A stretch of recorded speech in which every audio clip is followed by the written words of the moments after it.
Damn it. Hang on. Okay, I gotta back it up some. Don't fall off the table. Stay on the table. Okay, here we go. I love it.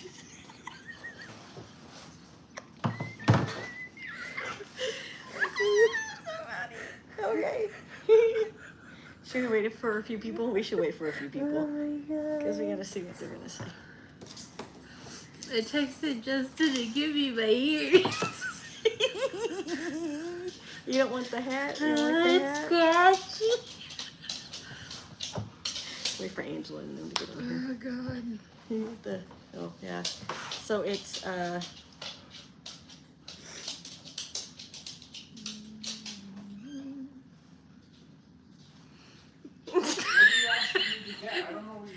It's in the bookshelf.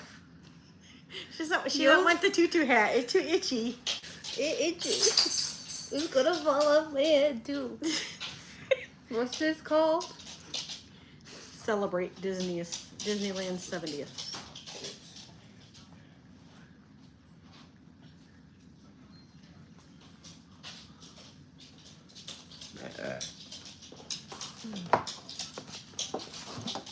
Angela loves it. She doesn't want to wear it. It's too scratchy. It's too scratchy, she said. I'll stick to my Scarlet Witch Disney ears. She's trying to pull up the comic so we can find the comic.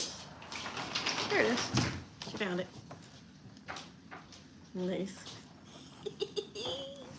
Alright, she's gonna do her Scarlet Witch. I got my goofy hat. I match. The color is better. You do. That's awesome. I wasn't expecting this. I didn't know she was gonna make us wear hats. Looks like the blonde girl's from Tiana. Why thank Her? you. Why thank you. With all the pink, the poof. I like that hat. You know what show I've been binge watching? What? Say Yes to the Dress. And there are some women who they go in and they're like, I want poof, and all I can think about is her, that character. The pink floof. The pink floof. I actually, when I bought that, I also bought the bow tie. There's a bow tie that comes with it. And I wore it to the breast cancer walk years ago. I wore the tutu hat, I wore the pink bow tie, and the pink bow tie lights up and it flashes. So I couldn't turn it on. Now, if you had given me the pink bow tie with the pink hat, I would have worn the pink bow tie and hat this whole entire time. I gotta find the bow tie. That's the issue. It's out there somewhere. Okay. All right. So I'm gonna start this off. I was going to have it to where hey Thomas. Hi, Thomas. Where I was gonna have Walt do his speech that he did. So everybody knows this week is the 70th and that it is the 70th anniversary. So obviously every 10 years Disneyland does a celebration for the years of service, right? Mm-hmm. They've been up and going.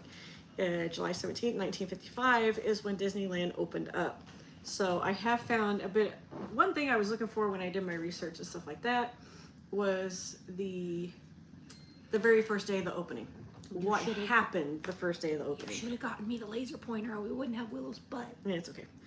And so I have my tablet over here with some information as well, and I got my notebook. And then I also have Willow butt. This book right here that I kind of tabbed everything. Willow butt. So let me start off by reading this. Everybody should know what this is. Like I said, I was going to do it and have it to where Walt read it, but they would say it's copyright. So his day opening speech that happened was, "To all who come to this happy place, welcome. Disneyland is your land. Here ages relives fond memories of the past, and here youth may savor the challenge and promise of the future. Disneyland is dedicated to the ideals, dreams, and the hard facts that have created America, with the hope that it will be a source of joy and inspiration to all the world." That was Walt doing it he did on live TV, I think it was on ABC for the broadcast. So Walt was very young when he decided he wanted to do this. And when we get to December, his birthday and stuff, we'll get into Walt and what encouraged him to do this. Right now, today is just about the park itself.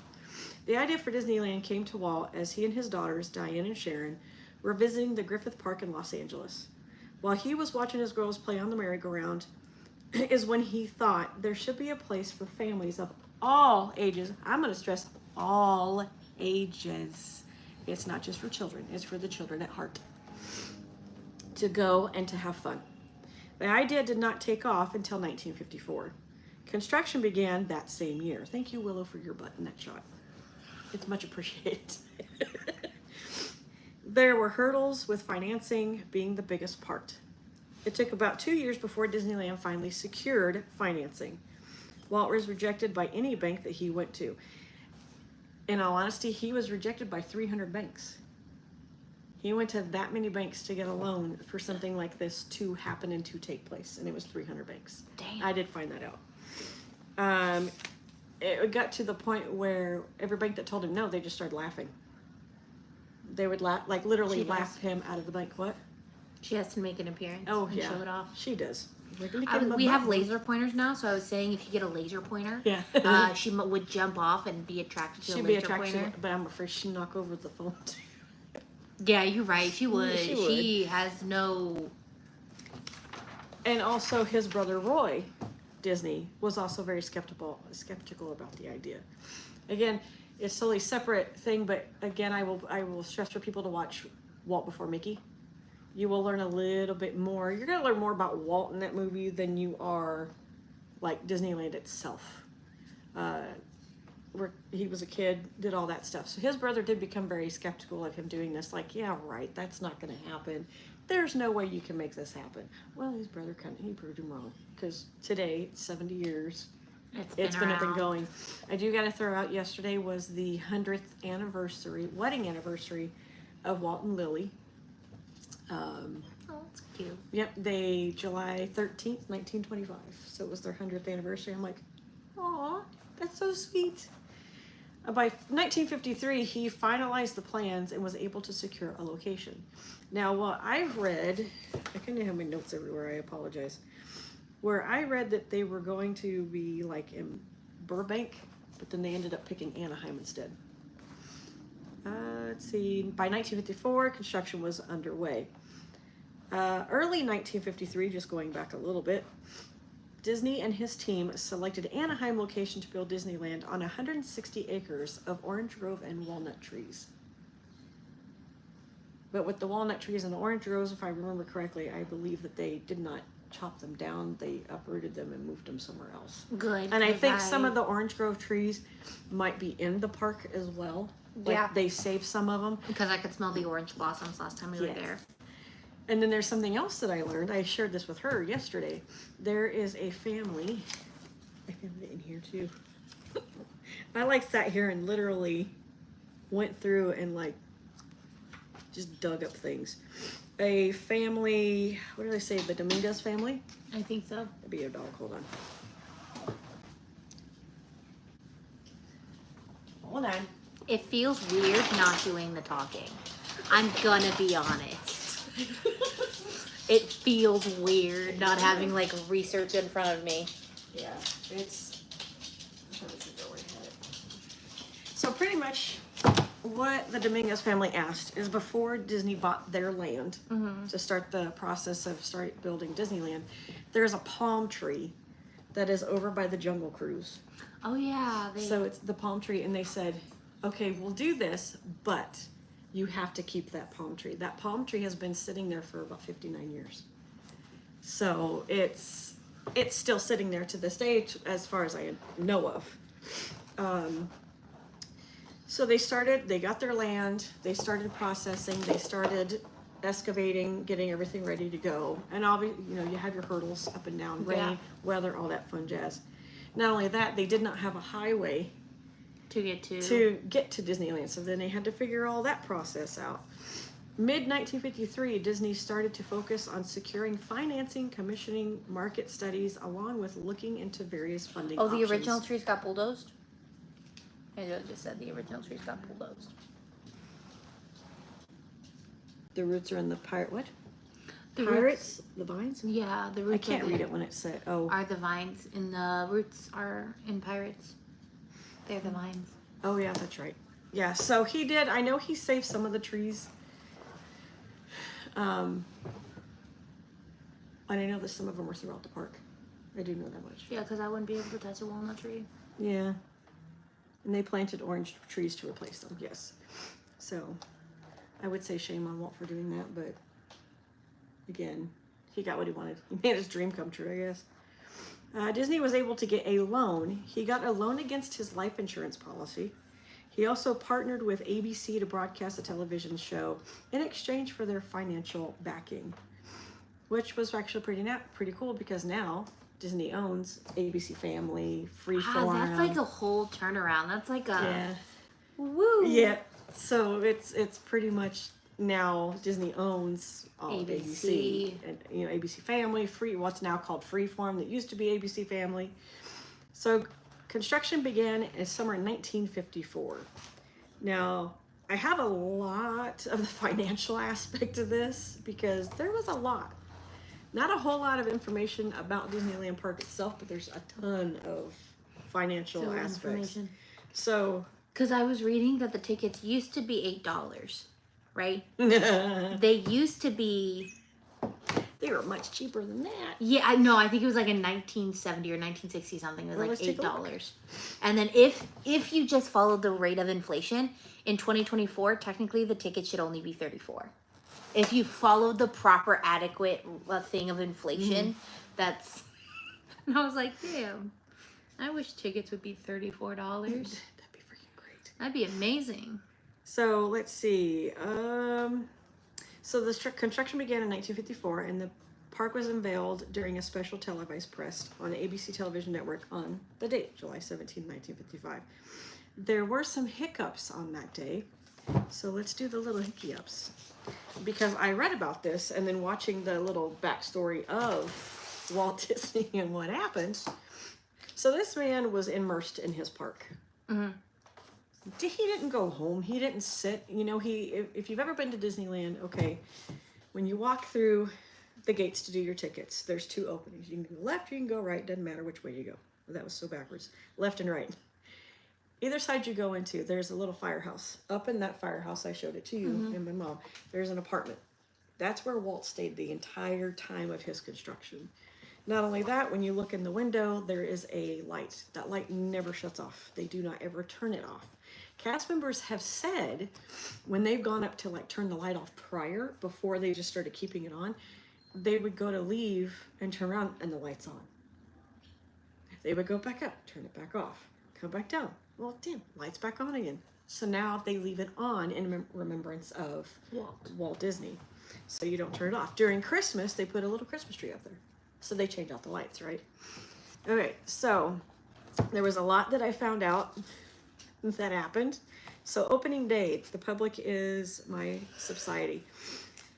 They could have, let's see, opens up for, I think the very first day for the opening day, it was pretty much like cast members and family and friends. Then the next day had the light on when he was in the apartment. Yeah, and when he visited the park. So now it just stays on 24/7. They obviously, if the light burns out, they change it. So opening days, Dateline Disney was broadcast on ABC and became one of the most viewed television events in history. The 90-minute show was hosted by Walt's good friend Art Linkletter and Ronald Reagan. Ronald Reagan was a president that did come in there.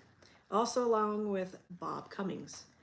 A beaming Walt rolled into the ceremonies at the throttle of E.P. Ripley. If you remember right, E.P. Ripley is on one of the locomotives. On one of the trains. And there's more than one train that you can ride around. The locomotive was chosen because Mr. E.P. Ripley's grandson, thank you, Willow, for the one eyeball and ear. Grandson of the 1895 president of Santa Fe was also in attendance. Let's see. Okay, here we go. So I'm just going to kind of skip down from all of that stuff. Originally, 15,000 tickets had been handed out to studio employees and other invited guests, but counterfeit tickets led to a crushing crowd of 28,154 people on an 87-degree day, which was one of the hottest days in July on record for Anaheim. Most of the rides broke down. The refreshment stands were running out of food and drink. By early evening... yeah, right? She gets her close-up anytime. Okay, where to go? Oh, food and drink. By early evening, the Anaheim police had assisted in 15 lost children. Okay, 15 lost kids. One guest believed that his car had been stolen until police found it right where he left it in the huge parking lot. So if you can envision it, which I know we were not all there at that time. So how it is now, the parking lots are in different various places. There's one on Disney Way. There's one behind off of Catella. And there's a few other, like 2 different ones off of Catella. Back then, the parking lots weren't like that. If you envision it and you look at it, the parking lot was literally in the front. So right where you walk under the Disneyland sign, that was parking. Oh. Back in the day. And that was before California Adventure. So imagine California Adventure's not there. That whole area used to be a huge parking lot. Yeah, it was a big parking lot. So people obviously lost their vehicles, apparently. And also, not only that, Disneyland used to be closed on Mondays.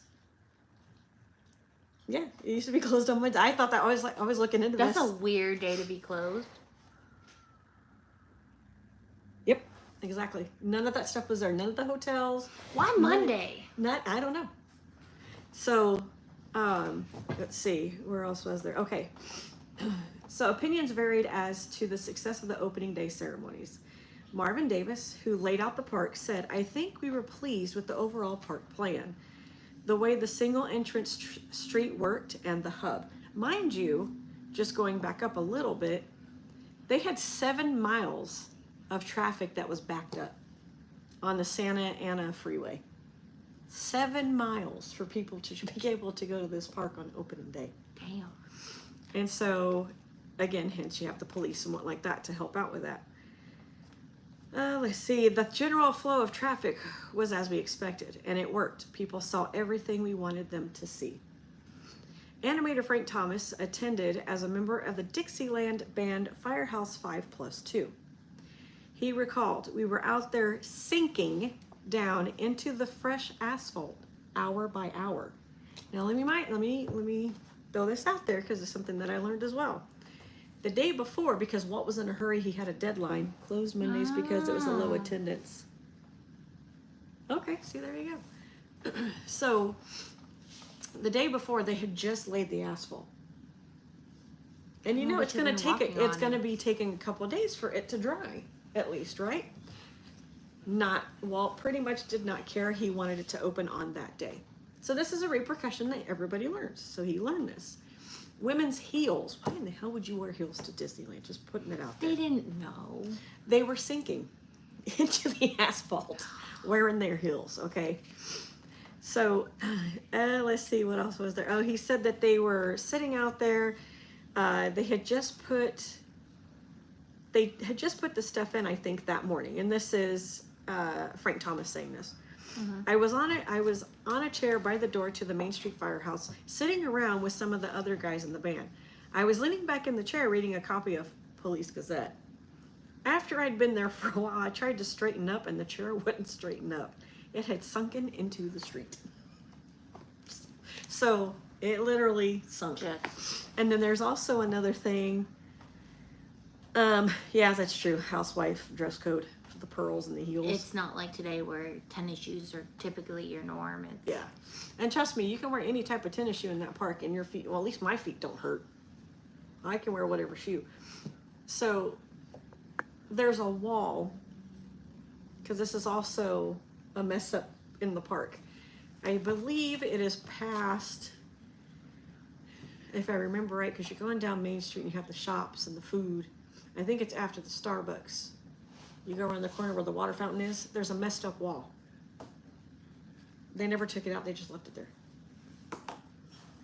So it was like, I don't remember what they called it, but it was, because they were trying to see what it was going to look like. And because it was messed up, Walt's like, oh, just leave it. It gives it character, which the park's about character. Yeah. So they left it in there and they put a water fountain right there. So it's by the water fountain. Excuse me. Among the many problems that day, probably the biggest scare was a gas leak somewhere under the castle. That I didn't know either. A gas leak? A gas leak. Blue flames were spotted along the base of the structure near Merlin's Magic Shop. It was determined that somebody on landscape or built. I like how they're calling people out on this, okay? Because they're throwing people under the bus, is determined that somebody on landscaper Bill Evans' crew had dug up a pipe with a backhoe. At the time, Bill Martin did not know what was going on and pulled out his pipe to have a smoke. When suddenly the fire chief came running out of the castle, grabbed him by the arm, and dragged him toward the hub. So they would have had a bigger catastrophe of an explosion. At one point during the festivities, Fess Parker and Bobby Ebsen went up to Walt's apartment above the fire station to have a drink.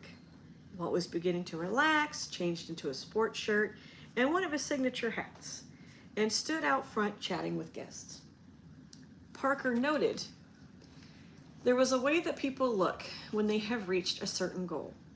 Walt was in that kind of elevated state on that day. He'd accomplished his dream to have a park where all ages.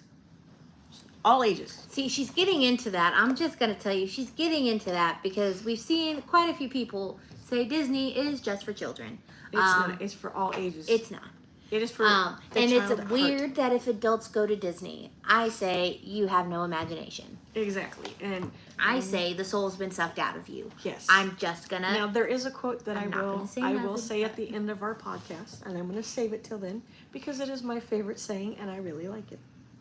So I'm going to wait. So animator Ollie Johnston was there and remembered it being stuck in one of the infamous cattle cars. He said kids were crying and suffocating, and I was about to quit the studio at that point. Anaheim City Administrator Keith Murdoch said, "It was such a mess, I went home and watched it on television." So Sunday was just not, they were just, it was not a great day, okay? The opening day press was not very kind. In the halls of Disney, the day would become known as Black Sunday. Oh, God. Headlines such as Disneyland keeps local police busy and Walt's dream a nightmare did not make a good first impression. As stated in the annual Leases report, editorial comment on Disneyland's opening was in many cases sharply critical and contrasted unfavorably with the publicity which appeared prior to July 18th. Again, July 18th, everybody else could come in. Which, if you think about it, that's what they do now. So all the events that they have going on and special things like that, if you're a magic key holder, which a lot of people in California are going to have that because they live there. If we lived there, we'd have one, you know, and that's where you don't have to pay for your ticket. Now you have a ticket and go as much as you want. But each tier is different, okay? You have blackout dates for some. The highest one, I think, has no blackout dates, but the further down you go into the tier, you do have blackout dates.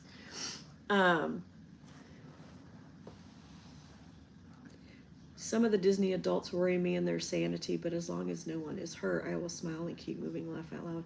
My cousin and my best friend are holders. Okay, I love Disney. I do. And for me, it is my happy place. It is one of those places I can go there and not have a worry in the world. It's just, you walk out of the Disneyland. I have to tell you this. One time, John and I went, and we were complaining about the kids. We were literally walking down South Harbor Boulevard, you know, da-da-da-da, did this, and da-da-da-da, did that. And then all of a sudden, we get under the sign, the Disneyland sign, and I look at him, I go, what were we talking about? We literally, it's just your whole demeanor changes because you hit the Disneyland sign and you're all like, what were we just saying? It's like, it's not that it wipes your memory, but it kind of wipes away the stress and the worry from the outside world. And that's how I feel about Disney. Trying to explain it to Abigail when we took her last year and my mom, I can't explain it to her. You have to go yourself and understand. You can call me a Disney adult. I don't give a rat's patoot. I'll wear a shirt. But it's hard to explain it to people unless you yourself, like seeing the joy on her face. Yes, I know she was in an electric cart because her knees were hurting from the day before. Yeah. But still to see her smile, I was literally tearing up because that's what I want when I take people to Disney, is for them to understand, okay, now, I love Disney too. It's a happy place and good memories. See, I get it with like the Disney adults that are like Sure I pushing did, children out of the way so that they can get like first dubs. Mm-hmm. Where they're like, oh no, I'm going to spend 20, 30 minutes talking to a cast member. But there's like a line of children wanting to talk to the cast member.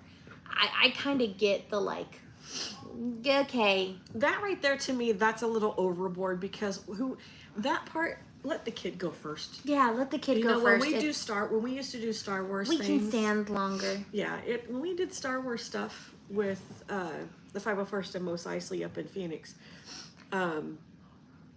people would push to get to Chewbacca, and I was like, okay, that's enough. I put my foot down and I said, stop.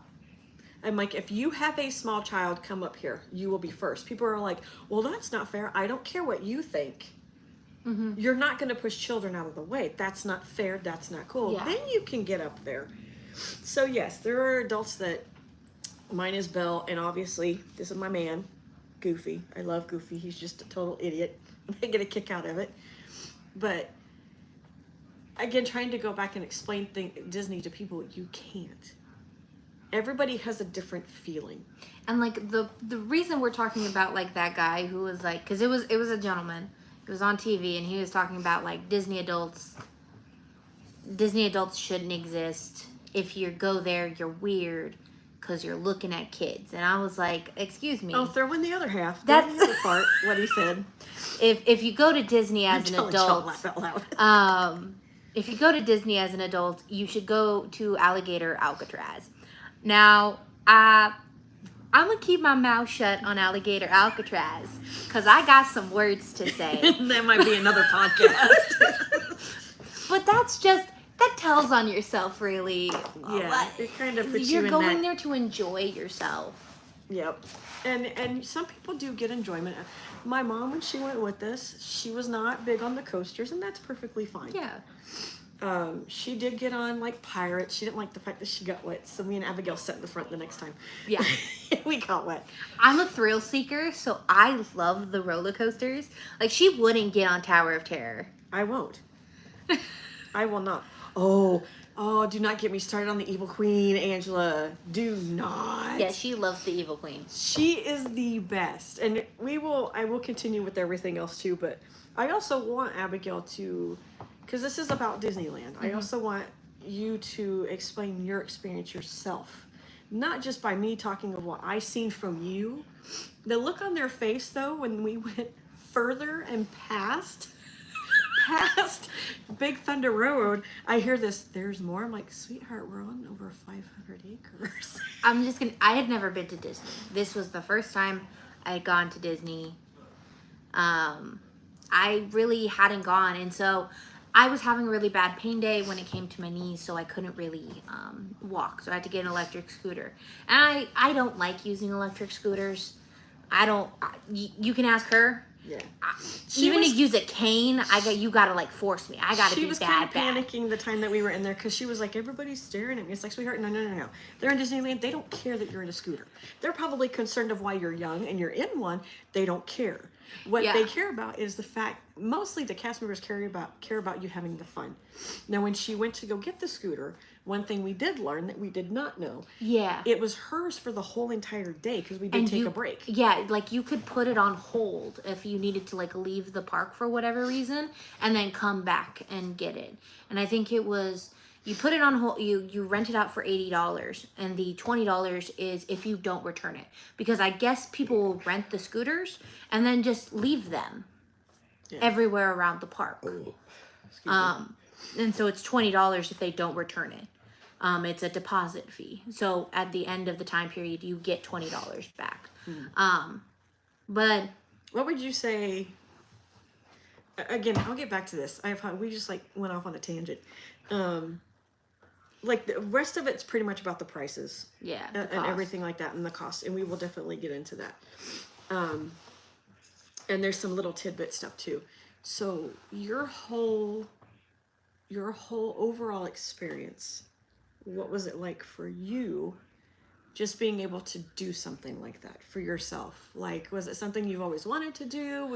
Is I it had something that always- you were like, I don't know? I mean, I'm like, When I was a kid, I had always wanted to go to Disney. I was always told it was too expensive. We can't afford it. So I'm gonna be honest. I thought tickets when I was a child was like $1,000 per person. I was raised that Disney was so expensive. We could never go.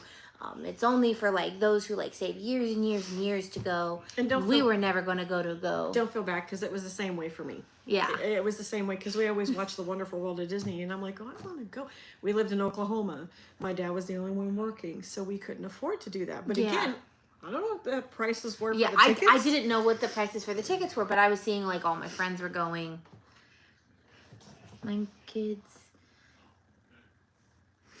Yeah, it was me going when I went, and like we go through, and I was like, oh, this is cool, and it was during Halloween time, so you see Oogie Boogie on top, and you see the Halloween Mickey and Minnie on top. I was like, oh, this is cool, because Halloween's my favorite season, and we went. I think it was like the endish of September, so I was like, oh, they're getting ready for Halloween. That's super cool. And then we went through Disneyland, and we're just going down Main Street, and I see the castle, and I was like, okay. Because I was never a Disney person. I wasn't really raised on Disney movies. I would watch them once or twice, but it was never like this was my childhood. The movie I went to sleep in, and the movie that put me to sleep the most, and that I had to watch on repeat, was Jurassic Park trilogy. My parents would have to put on the Jurassic Park trilogy to get me to watch TV and relax. So I was never the Disney kind of kid. I was nor the princess kind of kid. I was always I want to watch dinosaurs. Dinosaurs, Mom. I want to watch the dinosaurs eat people. Like, I think my favorite episode, like movie in the trilogy, was the second one, for the specific scene of where they're in the little hammock up atop in the trees, and they're watching the dinosaurs go out and walk underneath. And I was like, oh, that's so cool. That was my favorite thing. But I was never like a Disney person. And as I got older, I like loved Marvel. Like, Marvel like is huge for me. Any superhero thing really is huge for me. But going in and then like seeing just how big it is was amazing. Not only that, but I was super worried about wait lines, and I was worried about them being like, oh, are you sure you can get onto this ride? Are you actually not able to walk? And the cast members were super nice. Like, there was Thunder Road. We went up to one of them, and she Big Thunder Mountain Big, Railroad. yeah, Big Thunder Railroad. It was near the end of the night. We hadn't gone yet. I was on the scooter. We came up to them, and Michelle was like, hey, she can't really walk. Like, yeah, we couldn't. She can't go upstairs. She can't go upstairs because her knees will either buckle, or she'll go down, or she'll be in a lot of pain. And they were like, oh yeah, you can go through the side exit, and we'll get you on through that way. And I was like, yeah, we got to go through the exit. You don't need paperwork. No, they don't need paperwork. But what they did tell us while we were there, though, is they asked about a fast pass type thing. Like, did we do like where we did like a fast pass? I was like, oh no, because I didn't know how to do that. Yeah. And I didn't, and so what they told us is they showed us how to do it. Well, we rode that 3 times. Yeah, we had a lot of fun. We rode with it that. 3 times. But we did a lot of rides. There was I get some that she liked, some that she didn't like. Her and I got on Incredible Which one Coasters. didn't I like? I loved all the rides. Which one? No. Oh, You panicked. You I panicked. I don't like the Toad one. So me and my mom were in the front car, And me and Justin and are Justin behind and her them. in the back. Okay. Oh I'm- my Lord. Heads up, This I'm is- terrified of clowns. So Absolutely terrified. yeah, so we start going, and I look, and I was like, oh shit. My mom's like, what? And I turn around, and this is Abigail. Like, I don't like this. I don't like this. And I'm like, oh, I felt so bad. I felt so bad. Oh my God. Pinocchio. It was the Pinocchio one. That's what it was. No, it wasn't Pinocchio. It was the Toad one. Yeah, but didn't it have Pinocchio? Because there was a judge. Oh no, you're right. It was the Toad one. It was the one Toad. that TikTok makes fun of. That like they come around the corner, go through the things, and then like pretending to be dead. At the end of that ride, I was like, and then she's all, "Why is it so hot?" And I'm like, "Because there's a scene in there that it was like hell." And so why are we putting kids in this? And that was her the whole time. She's like, "We're not doing that again."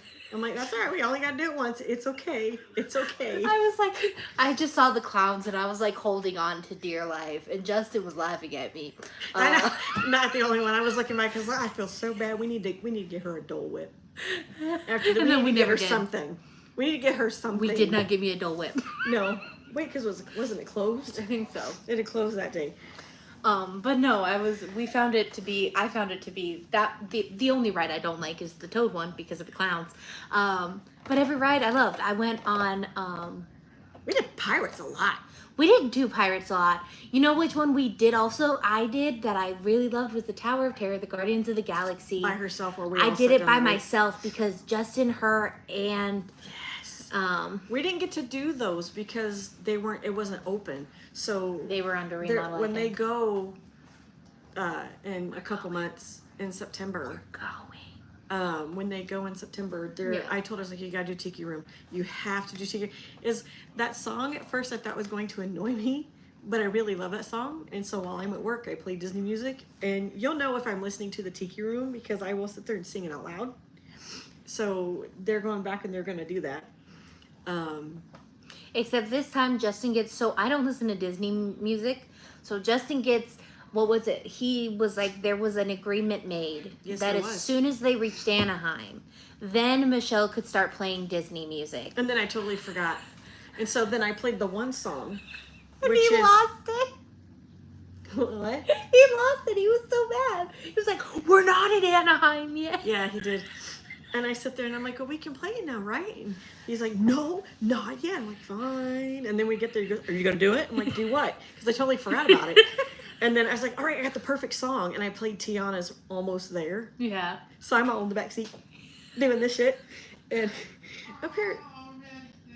And see, well, baby, come on. And the funny part is to see John doesn't get a choice.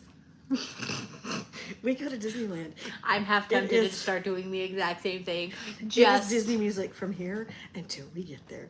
And I have so many hours of Disney music that John has to live through it. So yeah, so warning my family, if we go, just be warned. I'll wear headphones, I promise. Everywhere. Yes. Yes. Because you have to do what? Come here. Come here, Mama. It's Mulan. Come on, get up here. Oh, come here, baby. Come on. No, get up here. Up here. Yeah, she did Tower of Terror by herself, but I love that one. We did the Incredicoaster. I can only usually do that once. I can't do it a second time. Do it at night. It'd be fun. I don't know if Justin will do it though. Justin won't do it at night. He promised me he would do the Incredicoaster at least once. Hi, baby. I'm sorry that we're doing this right now. Okay, so she was talking about tickets and how much tickets are. So obviously July 17th, 1955, it opened. And there were some hiccups, but after that it got a little smoother. You know, they were able to continue on. Like I said, Walt got denied by 300 banks. They pretty much laughed him out. Where was I at on this one? Okay, opening day press, I said they weren't very kind. In the first 2 weeks, most of the complaints centered on the incomplete exhibits and rides, temporary lack of public facilities due to construction schedule, and commercialism. So one thing that I found out that I heard was that they had to pick. I think it was one of those that they pick drink, like water fountain, or bathroom. So what they did is I think they did bathroom with the carts. So when you go into Disneyland, you see the carts, right? I learned something that I was watching something, and I learned it off of YouTube. Somebody said that you will not find a popcorn cart in Adventureland. So if you think about it, I'm trying to think, and you're not wrong. There is no cart at all. The only time I saw selling popcorn wasn't outside a stand. Adventureland, yeah. it was the Cars World where it wasn't a stand. It was instead set up like a little shop. Yeah, so there's literally no cart, no popcorn cart, or no food churro cart, no nothing in Adventureland. Because they didn't want to take from the aesthetic of the land itself. So, I was like, that I didn't know because I never really paid attention. I just wanted to get to Pirates. That was my main concern. Let's see, the public grand opening was the following day, July 18th. So everybody could come in. Guests began to arrive the night before. And a 2-mile-long line of cars on Catella waited to park at dawn. The gates opened at 10 a.m. and more than 50,000 walked through the turnstiles. Throughout the first summer, the park was open 6 days a week and closed on Mondays. What did I say? There's no popcorn. Yeah, that's right. So pretty much when you're right there, I mean, the only food that they have is like where the bazaar store is. There is like a little food area there. And then there's like some like little stands that are in buckets. That have like pineapple and drinks and stuff like that. Which, by the way, anybody would like to know, you can take food into the park, but it does have to be like in a clear container, something to where they can see it. You cannot take glass containers, throwing that out there. You can take strollers, but it has to be a certain size. Also, if you're bringing medication in, it has to be in a bottle. It has to be in the bottle that was in you. Yes. So like my ibuprofen, which is my ibuprofen, I wouldn't be able to like take it in like a baggie or something like that. I would have to take it in my big ibuprofen bottle. Yes, you have to take it in the bottle. I gotta take the big bottle. Your best bet is to buy a clear backpack, because then you can put it in there, which we have a clear backpack, which of us do, to where you can put things like that in there. Because all they'll do is look at it, and then they'll pass you through. Let's see, okay, so it was closed on Mondays. A general ticket, here comes the financing part of it, kind of. A general ticket admission at that time cost $1 for adults and 50 cents for children. Ride tickets were purchased at a ticket booth near each attraction, and the cost ranged, ready for this? 10 cents to 50 cents. Even with a disastrous start, only 52 days later on September 8, 1955, 5-year-old Elsa Bertha Marquez became the 1 millionth guest. So 52 days later of the park being open, they hit their 1 millionth guest. I did get the small. I think they gave the smaller bottles. They gave me the bottles the ibuprofen comes in because I have a 90-day supply. A 90 pills in each bottle, so they gave me the big tall bottle. I think they didn't have any of the big tall bottles when I got the prescription filled last time, because it gave me a bunch of the small bottles that it's like the actual pharmacy uses. Yep. So at least you have the label on it. And so I have the label. It's like all Yep. fancy and has a picture of it and everything too. To overcome the press's initial skepticism, Walt began a campaign of reaching out and inviting them to return with their families for private tours.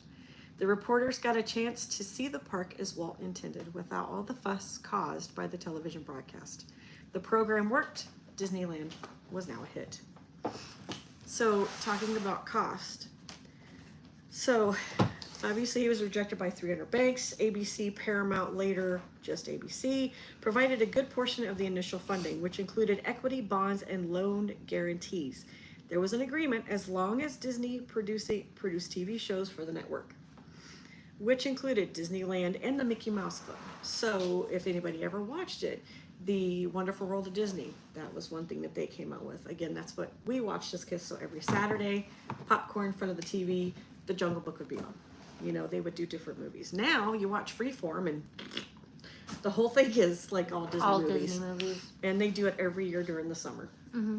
And then now also on Freeform, they have the Halloween specials, and then they have the Christmas movies on Freeform. So loans, Disney secured loans from banks with ABC Paramount backing some of them. He did take out a loan on his life insurance to supplement other funding. So that was beknownst to me of him taking money from his own life insurance to make sure that he had the proper funding to do this. Which is actually super common back then. Yeah. The amount of people who would pull loans off of their life insurance, super high. Bad thing. It no longer is really a thing. Because people would abuse the system Pretty much. by committing crimes. He did get some small investors to partially fund. Didn't say who he got. Western Printing and Lithographing. Excuse me. A longtime Disney partner. They invested in the park in exchange for bonds and a guaranteed loan. Personal investments. Disney also used his own savings and sold property to contribute to the project. Even though he was rejected 300 times, he did not give up. He believed in his dream and wanted to see it come true. Hence it did. The initial cost in 1955 was $17 million. Okay. 1955 ticket prices: $1 for adults, 50 cents for children. Rides for the attractions had separate fees ranging from, it says 10 cents to 50 cents in the book. We did not do the character breakfast because I think that's quite a bit extra to do the character breakfast. Yeah, because one of the hotels, the Grand Californian, which is my favorite hotel, they have the character breakfast that you can do. And you can also do it at the Jolly Holiday, where it's either the Jolly Holiday or the one across the park from it, where you can do a character thing, where it has like Winnie the Pooh, Tigger, and Eeyore come in and do that. Angela says it's worth it. Let's see. So, okay, yes, I did that one. It built on 160 acres of former orange groves. It would be approximately today 157.2 million today. As of December 2021, it had 757 million visitors. What? What is that? What is that? Is John putting them in the pockets to give to the dog? Oh, I bet you that's what's happening is he's giving it to the customers because we give them milk bones. Justin was like, why is there a milk bone on the floor? Oops. In 2023, the park saw 17.25 million visitors. So that's a lot of visitors. Now we're going to the tablet. I have so many things in front of me right now. It's hard to. I don't do what Abigail does. I'm all over the place. That's how I function. type it up. I sit there for hours and I just can ask her. One time she found me. I was sitting on the bed. Funny. I was sitting on the bed and I needed to finish typing something, and I had flipped my laundry basket. So the bottom was up, and I was sat there, and I typed on the top of my laundry basket so I could watch TV while I... She did do that. Innovation. So since the opening day of Disneyland, it has undergone many expansions and major... We're speaking French. Major.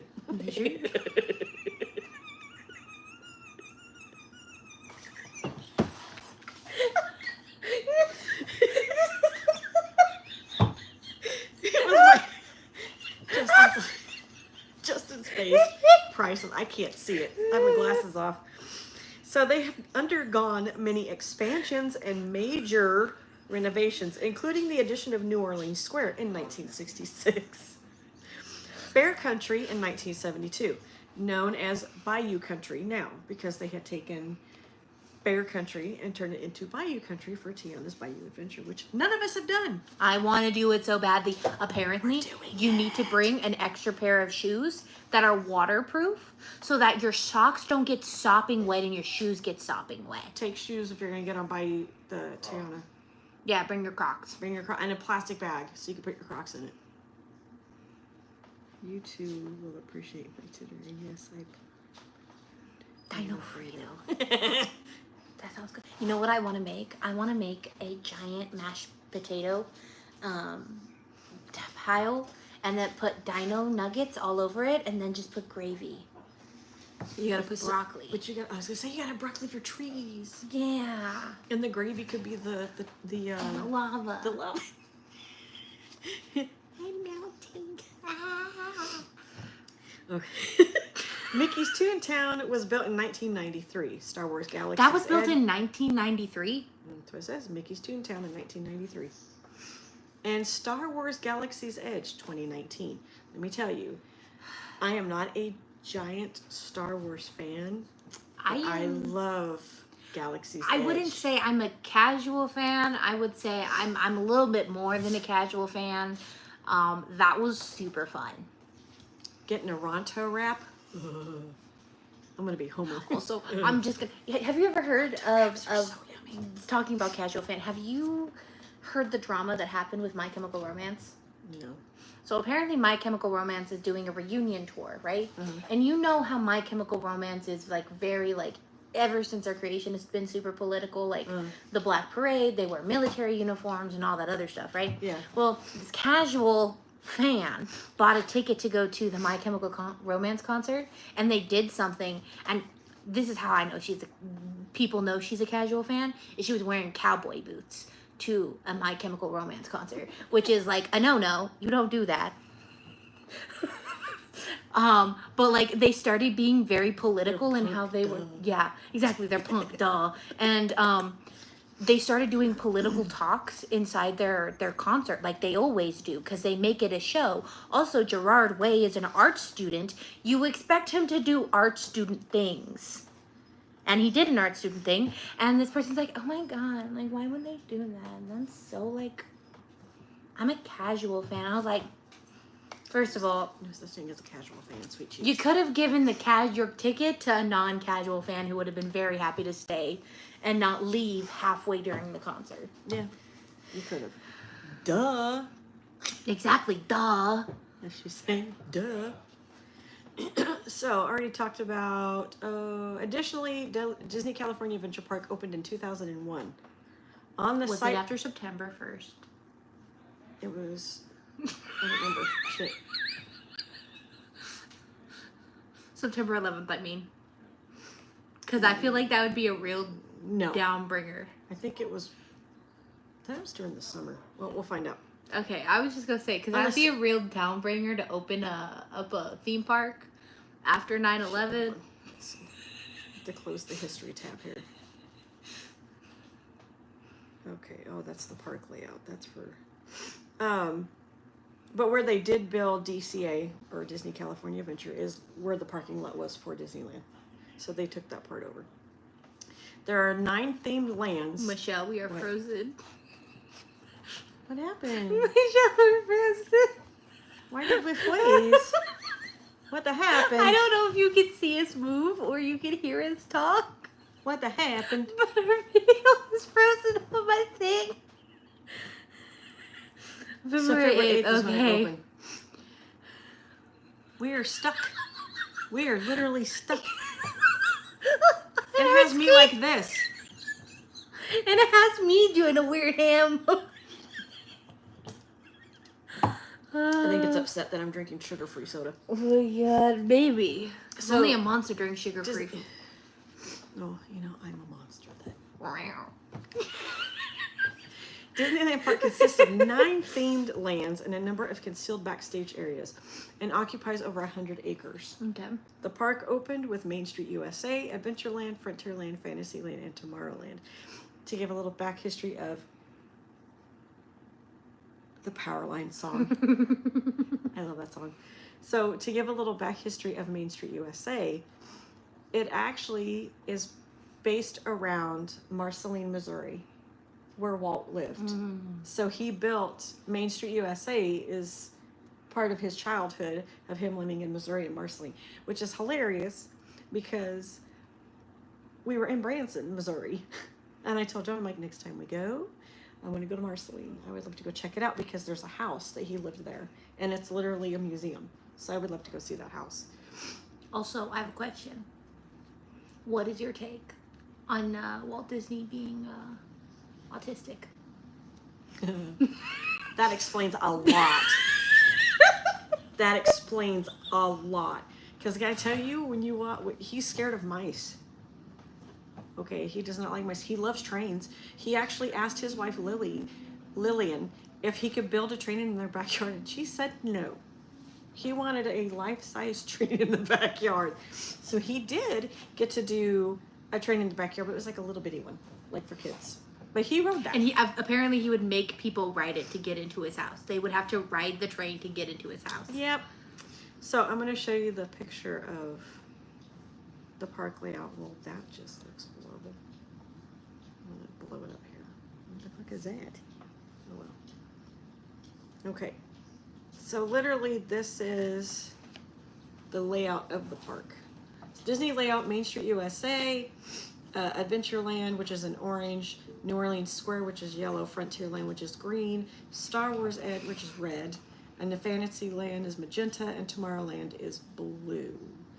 So this is the layout for the park. You can see the colors there. So that's what it looks like. And then, okay, we did those, right? Holiday Land opened to the public with a 9-acre recreation area, including a circus, baseball diamond, and was closed in late 1961, so it didn't do that well. Throughout the park are hidden Mickeys. Did you know about the hidden Mickeys? I knew about the hidden Mickeys. I knew about the hidden Mickeys. It's hard to freaking find the one that is on freaking Indiana Jones because I can't find a damn thing. And I keep looking, but I can't find it. Representations of Mickey Mouse heads inserted subtly into the design of attractions. And there we are, we're moving again. Apparently And we paused ourselves. Oh, did we? Decor. An elevated berm supports the 3-foot narrow gauge Disneyland Railroad. So there's like a Disneyland Railroad that will take you around the whole entire park. You also have the monorail, which is fun. We didn't get to do the monorail. But that's fun, and that takes you literally through the park, downtown Disney. Not really to California Adventure, but it kind of takes you downtown Disney and all that stuff, so you don't get to go through. It takes you to the backside. Main Street USA was a Midwestern town in the early 20th century. Look at the baby. Well, hi, baby. Hi, Peanut. Oh, thank you for biting me. You're such a joy to be around. Main Street USA had a train station, town square, movie theater, city hall, firehouse with a steam-powered pump engine, emporium, shops, arcades, double-decker bus, horse-drawn streetcar, and jitneys. What the hell is jitney? It says jitneys. Yeah, jitneys. The second story of the firehouse is where Walt Disney had his personal apartment, where it still exists to this day. Off limits to the public. You used to be able to go up in there. Now you cannot go up in there because they took the staircase down. I will say this. Is it Thursday? The 17th?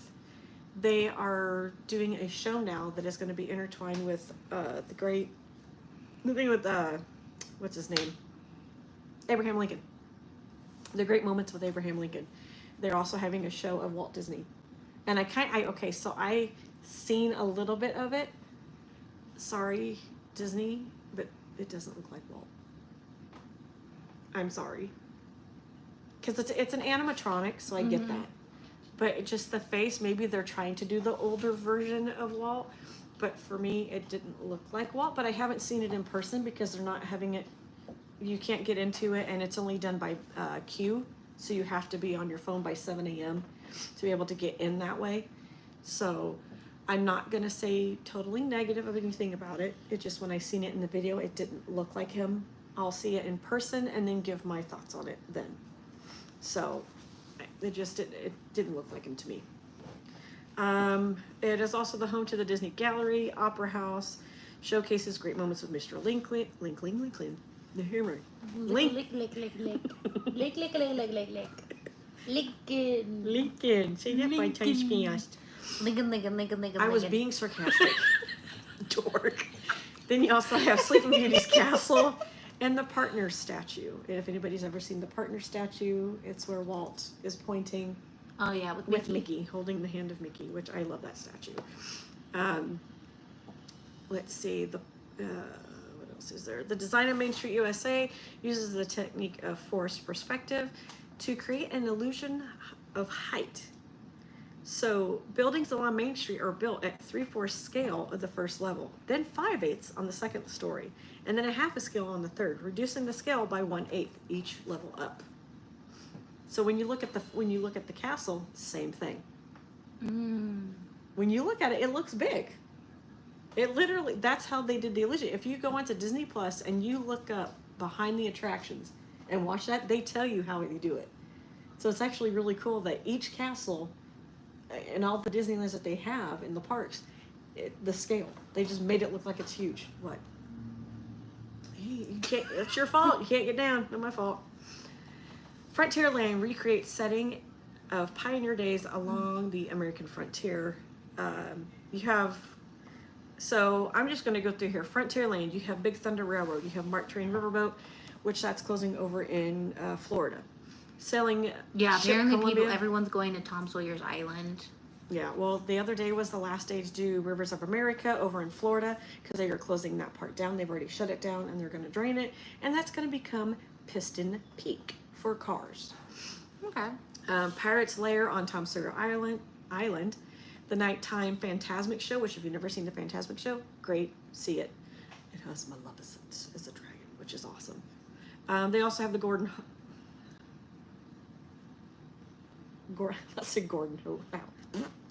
Golden Horseshoe Saloon. Yeah, she can talk today. I can't. I'm so good. An Old West style show place palace where you can get your food. They have chicken nuggets, corn dogs, things like that. I think she's realizing her mistake. Yeah, that's your fault. Get down there, Gunther. On October 31st, 2007, author Ray Bradbury entered into presentation of a Halloween tree in Frontierland to be included as part of its annual park-wide Halloween decorations every year. So there is a tree outside there, so you'll have to find it, but it's right across from the Mexican restaurant. And it has little pumpkins and stuff on it. Look, everybody, Tataru's butt. Fantasyland has dark rides, including Snow White's Enchanted Wish, Peter Pan's Flight, Mr. Toad's Wild Ride, Pinocchio's Daring Journey, and Alice in Wonderland. It also includes King Arthur Carousel, Mad Tea Party, Storybook Land Canal, books, God. It's a Small World. Boats. Not my favorite ride, but I learned something, and this is a little weird and creepy, even though we have not hit our creepy month. Somebody says if you get on that ride and you yell on that ride when you're on It's a Small World, the dolls turn and look at you. I don't know how true that is. So I don't want to do that. So if somebody wants to do it and then get back to me on this in the comments, No. please tell me. Because that means I am not going to look at them dolls ever again. I wonder if it's like an audio thing, like they're audio trained or I something don't know, like but that. if they come off of that damn thing, I'm done. I'm getting out of that boat and I'm swimming out. Because no, I don't like that. Will be swinging a baseball bat. That too, their heads are flying off. Features and then you got the Sleeping Beauty Castle. You have a walkthrough telling the story of Disney's animation 1959 film Sleeping Beauty. Tomorrowland, it's a retro future theme reminiscent of the illustrations. Space Mountain, Star Wars Launch Bay, Autotopia. Autotopia is very cute. They used to give us little paper licenses. Now they don't do it no more. John and I kept ours. Disneyland Monorail, Astro Orbiter, Buzz Lightyear, Astro Blasters, Finding Nemo Submarine Voyage. Star Tours, The Adventures Continue, which that changed because it used to be Star Tours, just Star Tours, and that was it. Now it's Star Tours, The Adventure Continues, because the Mandalorian Grogu movie, which is next year, I believe, that's going to be added in on the ride, but next year. New Orleans Square, it's a 19th century. It has Pirates of the Caribbean, Haunted Mansion. They also is the home of Private Club 33. That's for the high elite. You pay more. And it also has Tiana's Palace, which is the place that we ate. And my mouth was burning from the jambalaya because it was good. But I have hot. the shrimp and grits. The shrimp and grits is really good. What I should have gotten. Bayou Country used to be originally called Bear Country. It was renamed Critter Country in 1988, and in 2024 it was renamed Bayou Country. Formerly, the area was home to an Indian village where indigenous tribes people demonstrated their dances and other customs. Bayou Country's main attraction is the log flume ride, Tiana's Bayou Adventure. Other attractions may include the mini adventures of Winnie the Pooh and Davy Crockett Explorer canoes. Mickey's Toontown. Fictional Toontown from 1988. Touchstone Pictures, who playing Roger Rabbit. Roger Rabbit.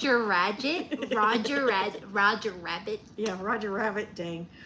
And then I also have, Toontown also features 3 rides, Chippendale's Gadget Coaster, Mickey and Minnie's Runaway Railway, which is very super cute. fun. And we did it how many times? I think we did it 3 times. Yeah, that one was fun. We got stuck once. And that's because Daisy did not want to dance. And Daisy kind of got stuck like this, and it was so and her funny. eyes were closed. And she was just, we were like, We were waiting on the dance, and then all of a sudden, when we weren't expecting it, it's then we just all like moved. jerked. Roger Rabbit's cartoon spin, Mickey's House and Me. What? What? Oh, okay. Everything good? Okay. Mickey's House and Meet Mickey. So with Mickey's, when you do the meet and greet with Mickey, you actually go through his house and it takes you further back. Minnie, hers is pretty much out front or by her little tea table. You have Goofy's How to Play Yard and Donald's Duck Pond, which doesn't really work. For what reason, we don't know. Star Wars Galaxy's Edge is set within the Star Wars universe. You literally feel like you're in another universe when you go through that. You do. Okay. Food is great. I don't eat pork, but those, the Ronto wraps, I could at least eat 3. They're so good. The food's good. The coffee's good.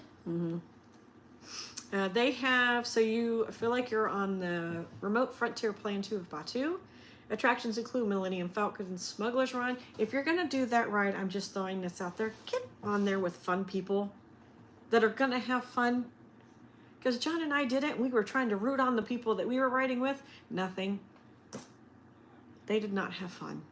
Get on people who are get with a group that's going to have fun, okay? Star Wars Rise of the Resistance.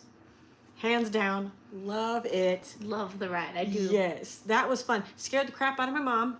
Because I did tell her to hang on to the pole, don't let go, and she let go, and then we dropped. And you hear this, ah! And we were cracking up because I told her, I told her to hang on. She had let go of the bar at the time because it does do like a little 3D thing, and it's just a drop. But you're not really dropping. Yeah. So it was fun. It's just everything around you tells you you're dropping, but you're not actually dropping. Yeah, it's a simulation, pretty much. Okay, so now operations. It's not like the Tower of Terror where you literally see the... I don't know. I wasn't looking when I got it the last time. Oh, wait, it's the so one and only pretty. time. It's so pretty seeing it, and then you just... Yeah.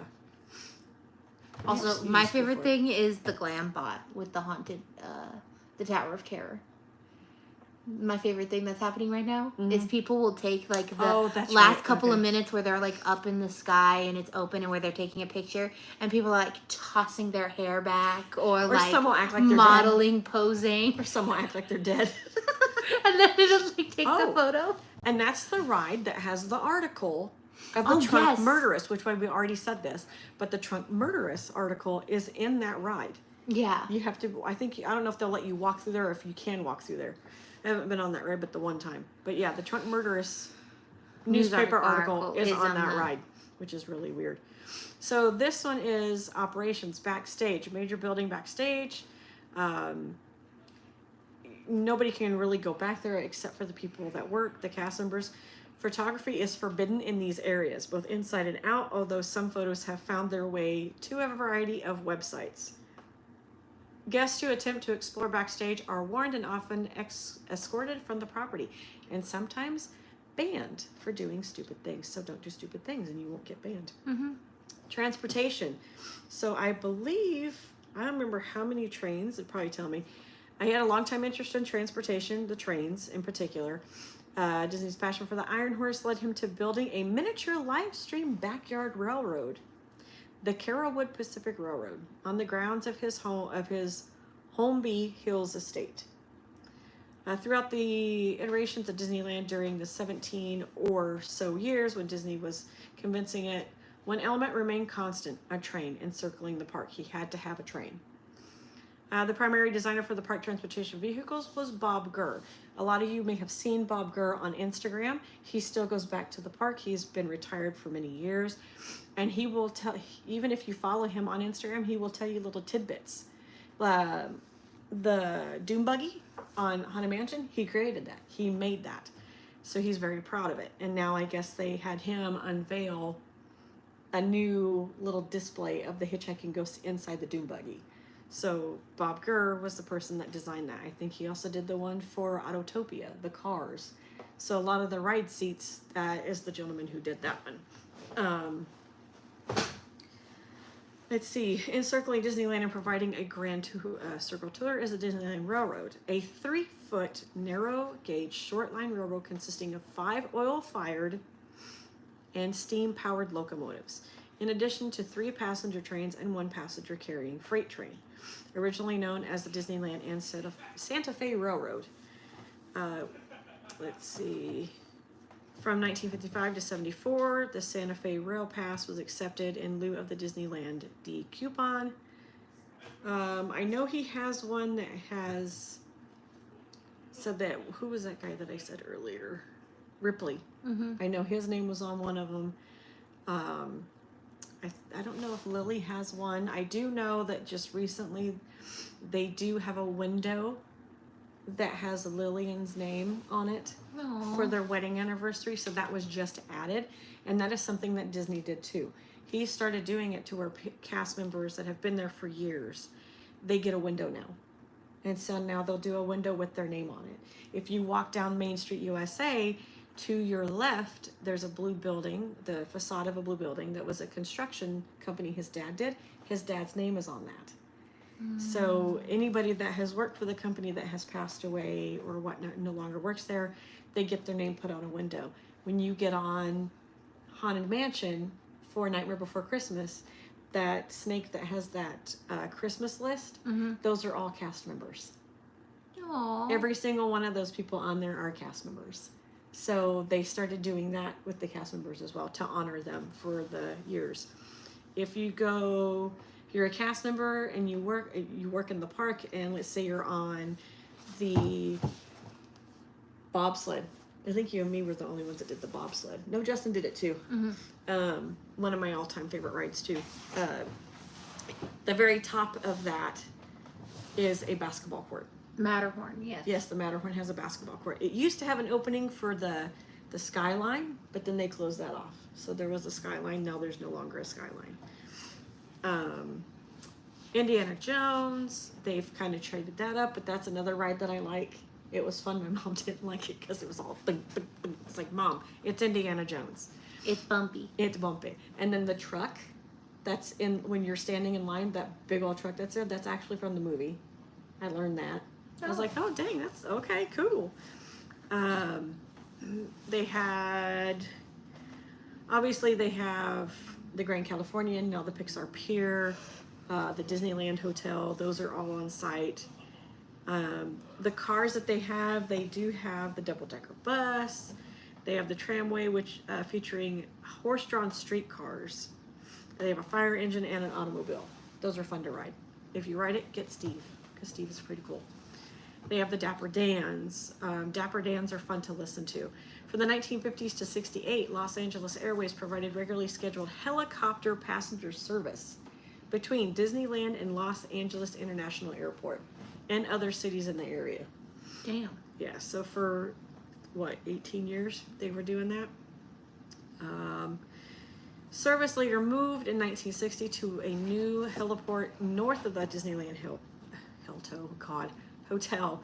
Arriving guests were transported to the Disneyland Hotel via tram. The service ended after 2 fatal crashes in 1968. The crash in Paramount, California on May 22nd, 1968 killed 23 people. The second crash in Compton, California on August 14th, 1968 killed 21 people. Said they had to stop that service altogether.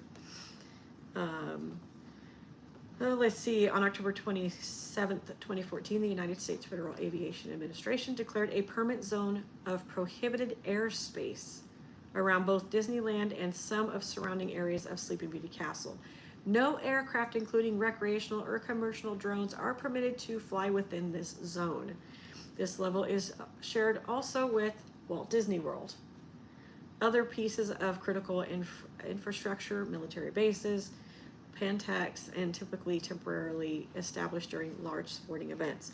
And not only that, if they're doing something on site, they don't want it leaking out. Yeah. So when you see them doing construction, like there's a lot of things right now that are closed, and unfortunately some of you guys may not be able to get onto, or us, because it'll be closed. But they put up these, and it's a mesh, like you can barely see through it.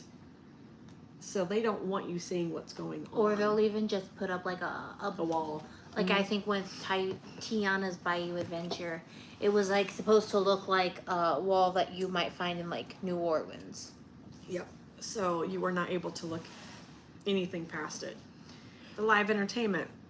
They have musical chairs at the Coca-Cola refreshment corner, accompanied by the ragtime pianist. And then that was with like the Alice in Wonderland characters. Fantasmic is where Mickey is fighting, you know, the villains. So you have Caw, you've got Maleficent, which she caught on fire a few years ago, which was sad. That was not fun. You have Pixar characters, Star Wars characters. They even do, there's a military flag retreat to lower the U.S. flag by a ceremonial detail of the Disneyland security staff. There's a Disneyland band that comes out every so often. There's a Disney Light Candle Processional that is performed in Town Square, which they usually get celebrities to go to that. John and I got to go to one, and we literally stood there for the time, and it was Chris Pratt. He was the one doing it, and I couldn't see nothing. I had to look through people's cell phones to see it. There's different parades. They have Main Street Electrical Parade, which is no longer in, I don't think is in service anymore, if I remember right. They did, for the 50th anniversary, Walt Disney's Parade of Dreams. Paint the Night is my favorite, so I hope you guys get to do that one, and you see that one, because I love that one. It's really cool. Is Paint the Night in DCA or? That is in Disneyland, and they turn off all the lights, so you can get the full feel for it. The one in DCA, they used to have a little Pixar parade. I know they have a parade for Oogie Boogie Bash. Starts off with Ichabod Crane and the Headless Horseman, so I'm excited for that part. But they do have the little parade for Oogie Boogie Bash. Let's see. So they announced in the D23 Expo in 2022, announced Magic Happens would return to Disneyland in 2023. So regular fireworks shows from 1958 to 99 to 2015, Fantasy in the Sky. 2000, 2004, Believe. There's Magic in the Stars. I mean, I could probably name every single one of these, but for this one, the Disney 100 and the 70th anniversary is Wondrous Journeys, and it's pretty much a thing on the castle. But because they also have the Halloween happening, there is also one that has Jack Skellington. So you have Jack and you have Zero who flies, and you have Baymax who flies. You have the Fairy Godmother. I mean, there's like a lot of things that they do. Get Your Ears On, which was a limited edition firework. I love that one. It was so fun. We were standing next to a family and a young lady who had a disability, and she was just getting down. It was so cool just to see her just like, you know, clapping to it and trying to sing to it, but she was having a blast, and it was nice to see that. During slower periods, the fireworks are often on weekends. During the busier times, Disney offers additional nights. The park offers fireworks nightly during the busy periods. They do base it off of weather as well. If it's too windy, there's no fireworks. Because California is a fire hazard. Yes, it is. Big time. As we saw earlier this year. So, Disneyland, for attendance in 1980, seen 11.5 million. Okay. It doesn't let me go all the way across. Drop? Oh, 2017 probably. It went to 3.67 million because of COVID. Yeah. Now, you were talking about years of attendance and things like that. So annual attendance at Disneyland Park in millions. So 2023, there was 17.25 million. Mm-hmm. Okay. The tickets, you were bringing up tickets. Mm-hmm. Somebody had talked about how like they used to be. They used to be a certain. So in 1981, it was $10.75. Yeah, I think it was one day, one park. Yeah, I think I saw the one. It was like it was like the 60s or something, where it was like $8. But like if you take into effect inflation, it should technically only be 34 right now. Yeah, it should. But you know, he's the president. I didn't say that out loud. We're gonna keep short. So Disneyland had 6 unscheduled closures, which is weird because Disneyland usually does not close ever. I think unless like COVID was one. Yeah. So we know that. Florida, on the other hand, they will close because hurricane season, so they have to be careful and be safe. And even then, they don't close unless they know it's going to hit them. Yep. So you'll actually find people will They're go. running through the water in their ponchos and crap like that. But people call them out because what if something happens to their family? They have to live there. They have to still stay there. And I mean, I kind of understand that. I mean, because who knows? They might live an hour away from the park, and their home is getting hit by a hurricane, and they're at the park having fun. They gotta still come to work because you want to go get cheaper prices and less people at a park. I mean, I get the wanting to hustle, but like not to put my family in danger. I'm sorry. Not to put my family or anyone else's family in danger. Exactly, because that's just stupid. So Disney, the 6 closures that they had in 1963 following the assassination of JFK as an act of mourning. So they closed on that day, or in 1963. 1970, due to an anti-Vietnam riot instigated by the Youth International Party. Yeah, that sounds right. 1987, all right, nice. On December 16th, Justin's birthday, due to a winter storm. In 1992, on December 7th, again, due to a winter storm. They did close For September 11th? in 2001 after the September 11 attacks. So they did close, which I think a lot of big places closed because they didn't know what was going to happen. They didn't know if they were going to be hit next. Yep. And then in 2020, 2021, in response to the COVID pandemic and safety protocols, the park closed on March 14, 2020 and reopened on April 30th, 2021. John and I had the luckiness. I did not care for people sending me. I'm going to throw this out there right now. Do not send me things unless you know for a fact that it happened. Like, yes, we know COVID happened. Yeah. Everybody in the world knew, okay? It was closed. I have people sending me on Facebook, sorry, Michelle, it's closed permanently.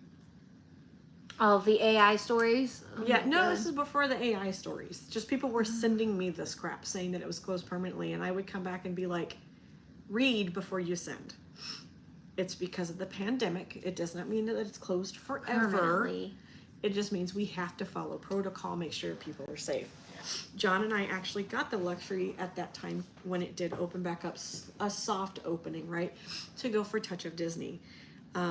It was fun. There was not really any rides, which that's fine. That just to go and hear the little whistle, the thing, and I was like, oh my God, John, this is so cool just to be able to hear the whistle again and be able to stand in line to go for this event. That was amazing. You had to wear your mask. Of course we did. And we were telling the cast members thank you, and they're like, what are you telling us thank you for? Thank you for coming back. It's like, but if it wasn't for them, we wouldn't be able to come back to that park. Yeah. If it wasn't for them to come in, sanitize everything, do this, do that, we wouldn't be able to come back to the park. So I say thank you to every single cast member that does what they do for that park. And one thing I've taught the kids always call them by their name. Look at their name badge. It's like, well, why do you do that? Because it's a sign of respect. They're a person. They're not just a cast member, they're a person. See, I was always taught it's rude to say their first name, so I always say ma'am or sir.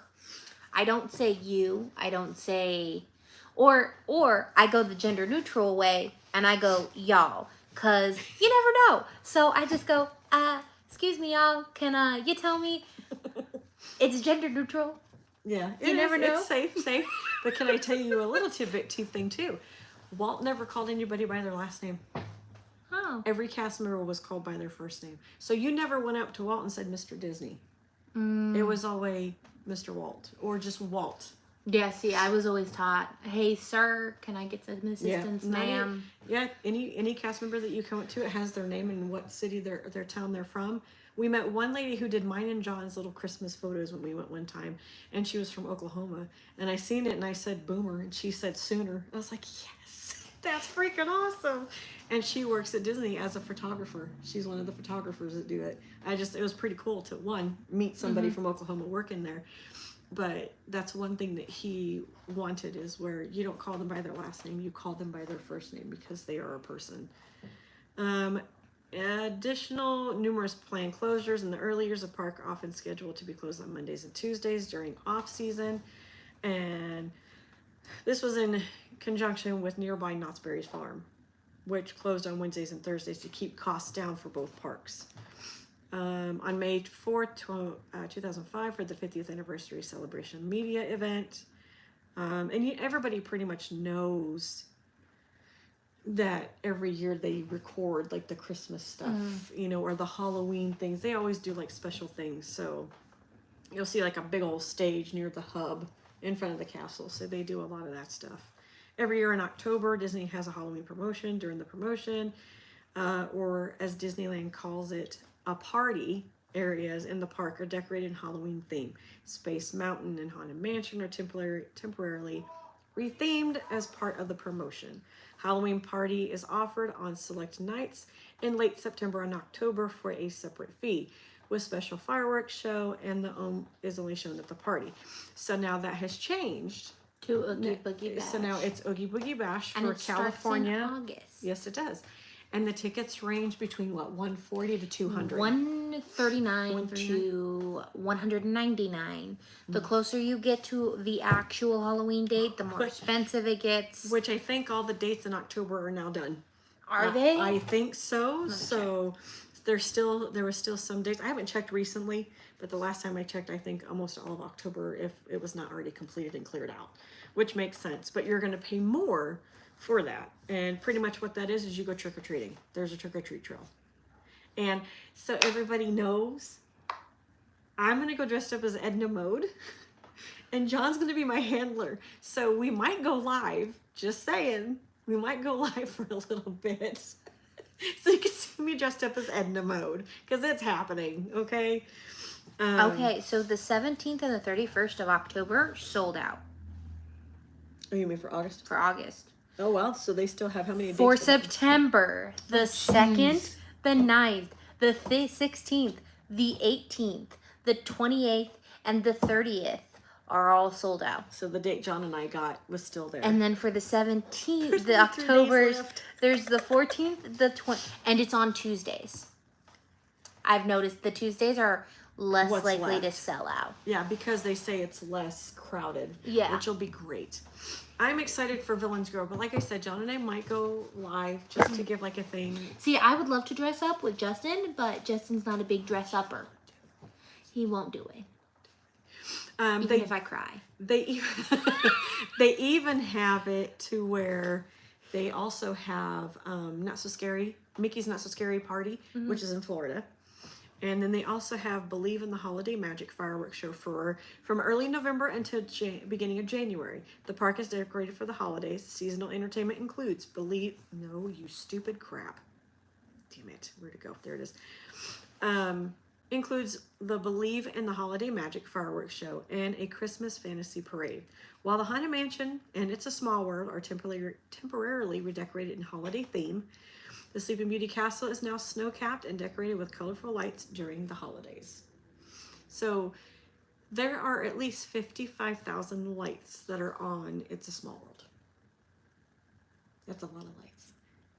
That's like Griswold family. That's that. And then the one for the Haunted Mansion, that's closed right now because they're going to be getting it ready for Nightmare Before Christmas.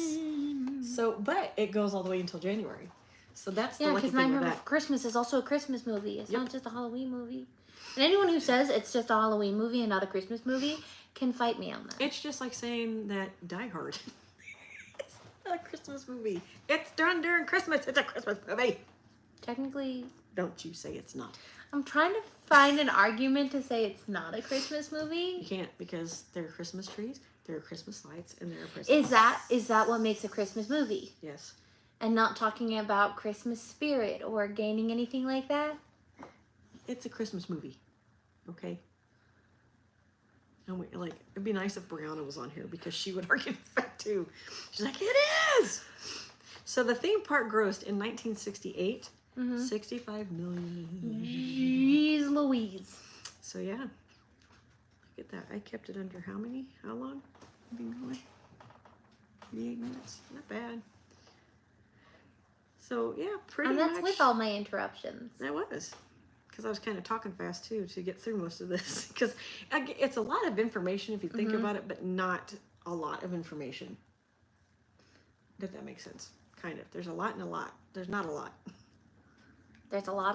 There's a lot. There's an axolotl. No, there's no axolotls. Stop it. There's no axolotls. You dork. 100% with Michelle. I'm not saying it's not a Christmas movie. I'm just playing devil's advocate. Very dangerous. I like to play dangerous game though. No, what are you doing? Okay. But yeah, that was a good episode. I learned a lot about Disney. There's probably more because, as it says, it keeps growing. Oh, that's right. Hold on. Oh no, what I do? Hold on. There's a quote I want to find. I was already looking up stuff for Egg Girl and Poe, so I can get ready for that. Because Because we're starting. So we're gonna do an episode on La Pistolera next episode. Sharon Kinney. And then after that, I'm starting spooky season off at the end of July because, it's Summerween. Yes. We're going to do the Soap Maker of Correggio, which is a case in 1700s. So it is an oldie. And it has a female killer. Ooh. Ooh, Okay. indeed. It's one of the cooler ones, honestly. She's not excited. It's fascinating. La Pistolera also follows a female killer. So, Let's see. we're going to have a little trend of female killers for the next 2 episodes. Which would be nice. Yeah. Because killing is not just a man's world. No, it's not. Women can do it too. Sometimes we do it better. One thing that people can do if they watch this or rewatch this, put your favorite quote. It could be, it doesn't have to be from Walt himself, but like Disney quote. Mm-hmm. What is your favorite Disney movie quote if you have one? Mine, if it has to be a Disney movie, I'm going to look it up now. Mine is Tiana's We're Almost There. Just the whole song. Just the whole song. The whole song. Okay, so mine would have to be. Damn it, I do have to look it up because it's a. But yeah, Justin was telling me that our podcast has ruined his TikTok For You page. Because he got a thing. Oh shit, does it pop up? Sorry. No, he was all like, look at what your podcast has done to my For You page, and it showed a teddy bear in a bus stop, and it was all like, teddy bear made out of human skin has been found. Shit was gross. Wow. And I was like, I don't think we've ever talked about skinning. No, that's a new one. That's a Hannibal Lecter Texas Chainsaw Massacre kind of crap. Yeah, that's like methodical. Because you gotta tan it, you gotta hide it. Yeah, you do. That's just a lot of work. You gotta sew it. That's just nasty. I've got a lovely coconuts. Really? I mean, that's a good one. That's a good little song too. And you gotta do but now you gotta do the whole entire thing because you just said it. So if I have to say, my favorite quote is from Mulan, the cartoon version. And mine is, the flower that blooms in adversity is the most rare and beautiful of all. For Mulan's dad to sit there and say that, even though what she'd done, by doing what she did. I just thought that was like a really pretty quote from a dad to a daughter. Let's see. There was a Walt Disney quote. Sorry. Walt Disney. I should have had this pulled up already. Sorry. A wee boy. Let's not go there. We're not doing In the Jungle. You know what you have to do. Now here's the other one. So this is kind of where I'm going to end the discussion of Disney, or Disneyland, I should say. This is one of my favorite quotes by Walt Disney. It will continue to grow as long as there is imagination left in the world.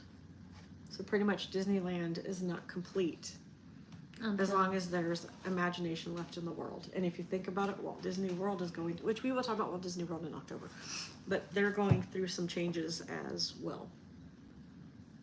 I'm super excited because I got to see the aerial photos of them breaking ground for Villains Land. That's my thing. I want to go.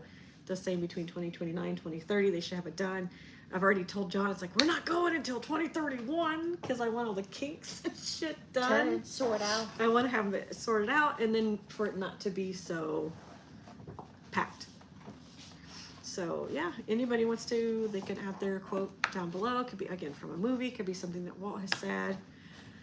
I'm hoping that I get to run into Bob Gurr because I think that would be really cool to be able to run into a cast member that was there with Walt, you know, while they worked.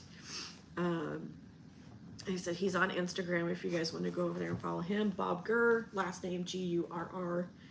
Like I said, I was going to put the speech in, but the last thing that we did, it did copyright on us for the A&M one because it was the Fred and Rose documentary, the clips. You can do clips, but you can only do so much of it before they say copyright.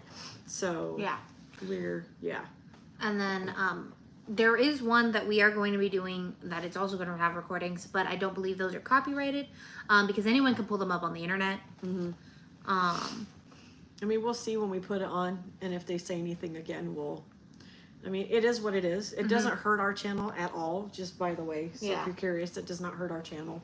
Because it's you have to listen to these audios because for this particular killer, he would lock the women up and he would pre-record these audios and play the audios for the women that they were tied up and locked up. So it was a way of him mentally messing with them because they didn't know if he was in the room or not. So you kind of have to listen to it. I will warn you, it's disturbing the way he talks and all that fun stuff. Yeah. But then again, what serial killer isn't a little weird and creepy? Yeah, that's true. The only one I haven't found that's super weird and creepy is Ruth. Ruth Judd was not weird and creepy. She was just weird. She didn't portray both. Yeah, she was not weird and creepy. She was just weird. She was, I should have worn it. I should have just worn this myself. My tutu hat. Hey, you know what? There's ears right here. Ears. That's the only thing about this hat. The ears don't stand up very well because of the freaking tutu. But there are ears. Sorry. There are ears. Come on, Tataru. So yeah. I think this is one of the first hats. No, I have another hat. Another hat was, no, it's my Maleficent hat. It has like the horns and everything. She got a secondary goofy hat. Yeah, that's the one for Christmas. This is my Christmas goofy hat. And this one you can mess with it and make it tighter or not. My goofy hat. I like this goofy hat. We got Christmas ears. Cinderella ears. I think so. Which I don't ever wear to the park. I'm afraid I'm going to lose them. Those I got in my Walt Life box. I don't like these because they're too itchy for my head. Halloween. You should wear those to Oh, I will. Oogie Boogie. Walt Life box. No. Disney store before it closed. And then my old boss gave me those. And I have the Scarlet Witch. Yes. And Loki. So that's my collection of ears. I don't get into ears. I have to like them first. The holiday ones I like because they're Christmassy. See, the only ones I really, other than the ones I have that I really wanted to get, was the ones that smelled like baked goods. That's the only one I wanted. It was like a gingerbread one. I think also when we went, they had like a... Oh, not a gingerbread. A macaroon. Churro. No! There's a popcorn. There was popcorn, there was a popcorn. macaroon, there was a lot of stuff. Yeah, so... We go to Walt Disney World. I want to get the... I want the Ratatouille chef's hat. But that's pretty much it of Disney. I may have probably forgotten things. But, I mean, my experience at Disney has been nothing but great. I don't let anybody else's time ruin my time when I go with John. That is our place. That's your space, your That's time. our space, our time, and he's the first person to take me when I went when I was 34. Yeah, Justin was Yeah. the first person to take me, and then I think on our last day we ran into family problem. I ran into a family issue, Yeah. and I went into the park, and the issue didn't exist. It did not. See, under the Disneyland sign, it doesn't exist no more. You know. No, I think it was the last day we were driving away, Oh. and I was like, Yeah, and that's the sad part because I want to cry every time I leave. I go from like, woo, we're at Disney to the last day of going, I'm depressed. I don't want to leave. I want to be here instead. Oh, another fun fact. Disneyland has cats you're not allowed to touch them, to help with mouse control. which is really, really important, because in northern Arizona, somebody died of the plague. Yes. Yeah.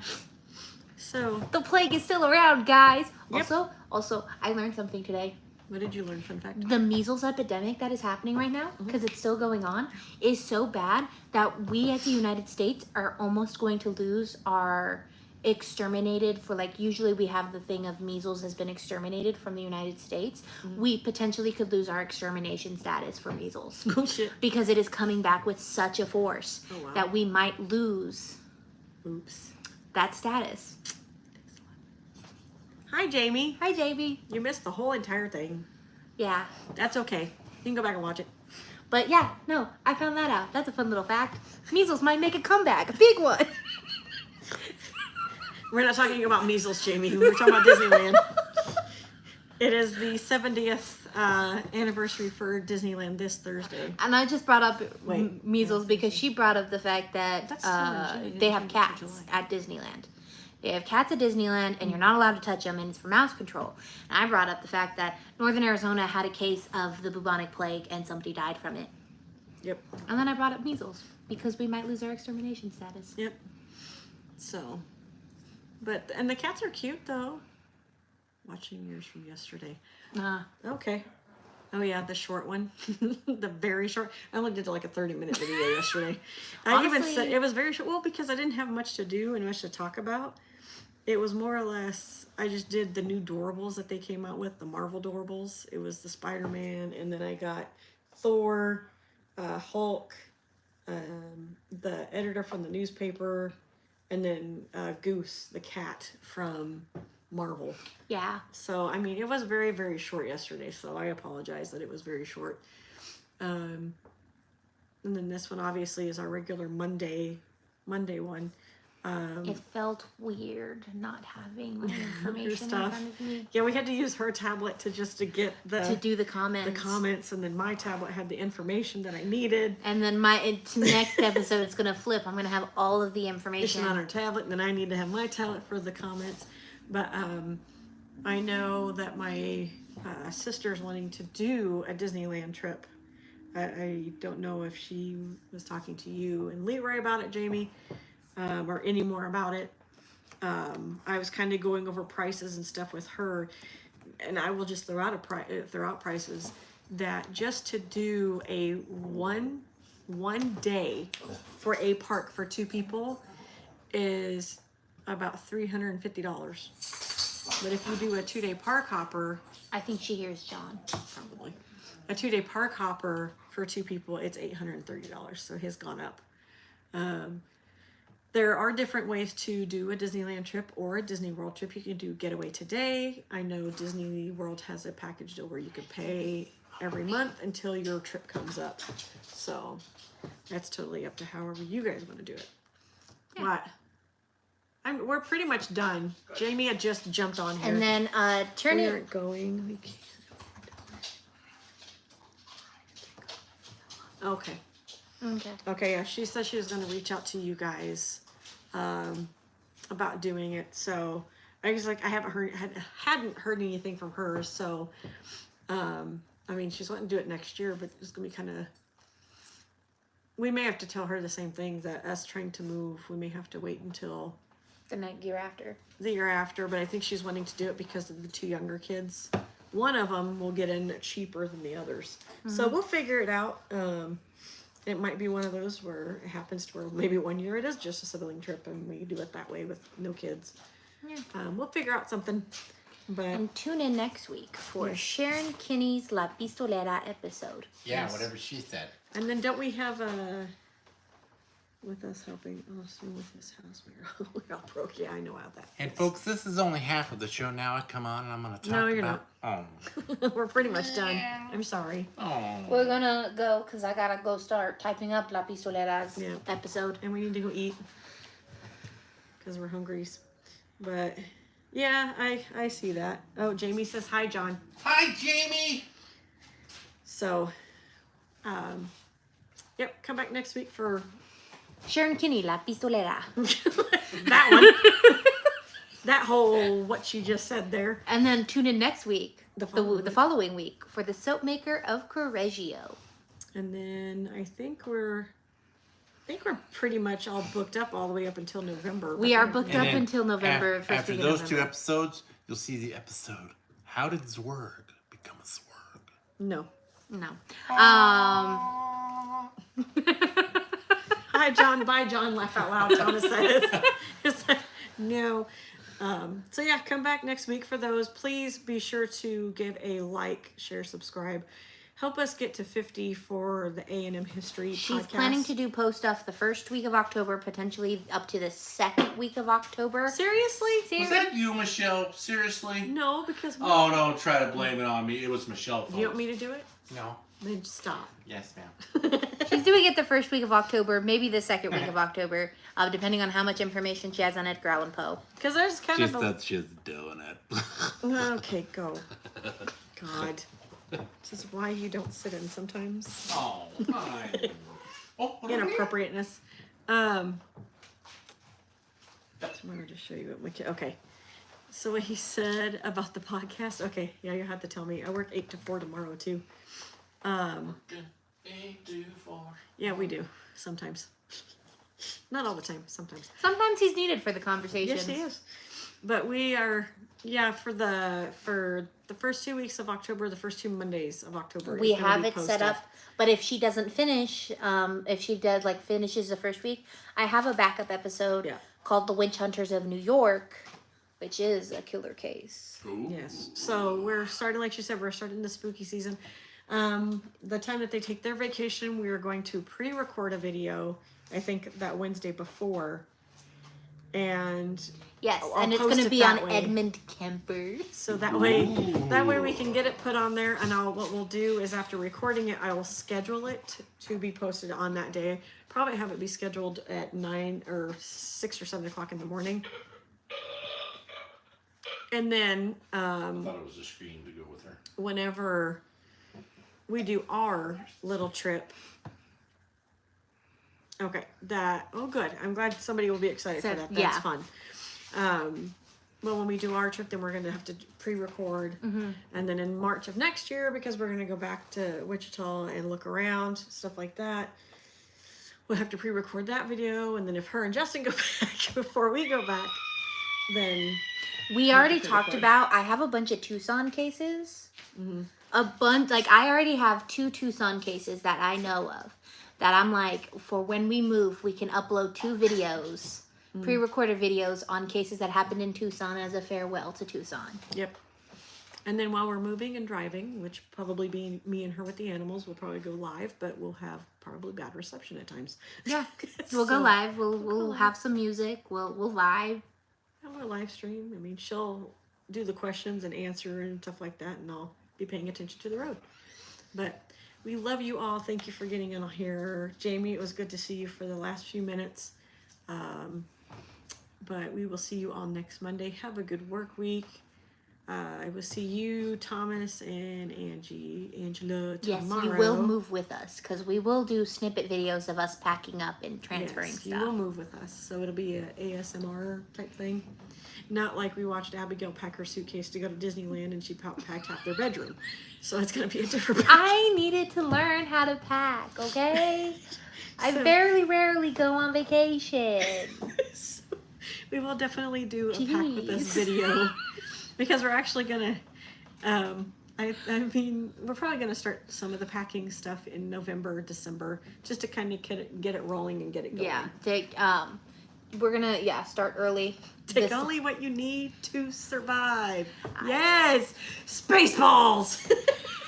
Knew exactly what that was from. Spaceballs. Industrials, hair dryer. I can't survive without it. So Pretty yes. sure, yeah. No, you'll move with us. Yes. You'll catch us packing up at moments and Yes. stuff like that.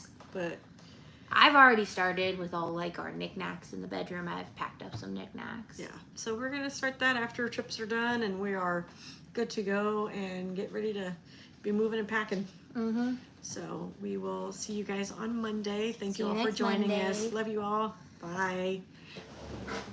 I would so come help you because you come back when it's close. You can if you want. If I you mean, want. that's what you guys want to do. Go for it. It would be cool enough for you guys to come down.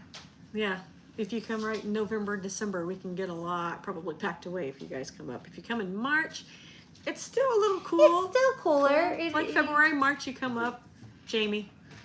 It's not gonna be cool. Good work. If February, I said if you it's gonna came be like in cooler. February, March, it'll be a little cooler to where, It'll only be in the 80s. yeah, just only in Yeah. the 80s. Just don't come during the summer. You're Yeah. gonna leave a skeleton. Maybe you'll Love to help us move. The pack, they can help us drive it back down. Well, I mean, that'd be up to them. But all right, yeah, we will see you next Monday. Yeah, see For you La next Monday. Pistolera. And Thomas and Angela, we will see you. Are you calling me a skeleton? Maybe. That makes you. All right, guys. Love you all. See y'all later. Bye. You only see me. We only see Bye, you when we love you. Bye, guys. Give it. Hit the X, smart one.